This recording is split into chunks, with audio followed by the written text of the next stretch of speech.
The system we've installed on the campsite is an integrated system using solar thermal and also a water-to-water heat pump that we take water from a borehole, it goes through a heat pump and then down another borehole, and the two work in conjunction so that when the sun's not shining and the heat pump heats the water, which comes out to the ground at an average temperature between 9.5 and 10.5 degrees summer and winter, and that can heat the thermal store up to 50 degrees if necessary.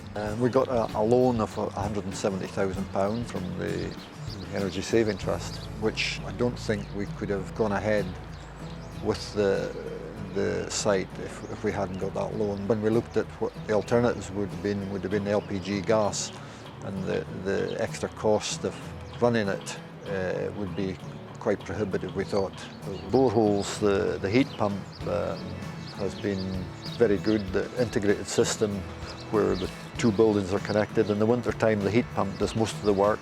The plant room in the main service block does the underwater heating and the water for the showers and toilets. And it pumps water over to the reception building. There is an electric backup if there's a big demand. That doesn't come on very often. When the sun comes out, we can rub our hands and with glee when it doesn't cost anything at all to heat the whole site. I grew up in this village when it was a thriving community, when the smelter was on the go in the early 50s, and there was 100 pupils in the local primary school, and when I first got this idea there was only about 8 and it was in danger of closing. We now employ at this moment in time about 5 full-time people, and in the summer that will go up to 8 or 9, and also the other local businesses that have benefited in the area from more footfall, they're employing more folk. I think that without the loan, the village would still be down on its feet. We now have a pub in the village again after 10 years without one. They're employing extra folk, and they converted their conservatory into a bistro bar. The local shop, which a number of years ago was in danger of closing, and it's certainly been a lot more sustainable since the bigger footfall in the area. We have a joint venture with a couple that run boats. We have boating hire that we do in the summertime. When I first came here, the aluminium factory, which was the main employer in the village, had just closed down. And I was noticing year on year, sometimes month on month, that we were losing many of our facilities. It's really changed now. We've got lots of families back. There's life in the village. There's a community coming back.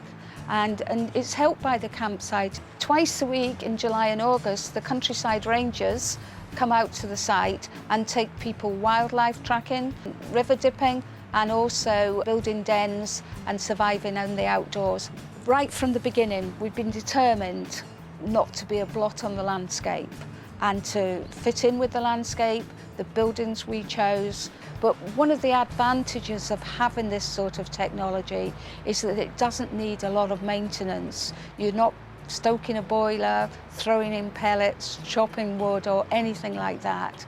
Really, on a day-to-day basis, it's clean, it's warm, and it's amazing. Our power we get is all renewable energy, and because we're using renewable energy on site, our carbon footprint must be very, very low indeed.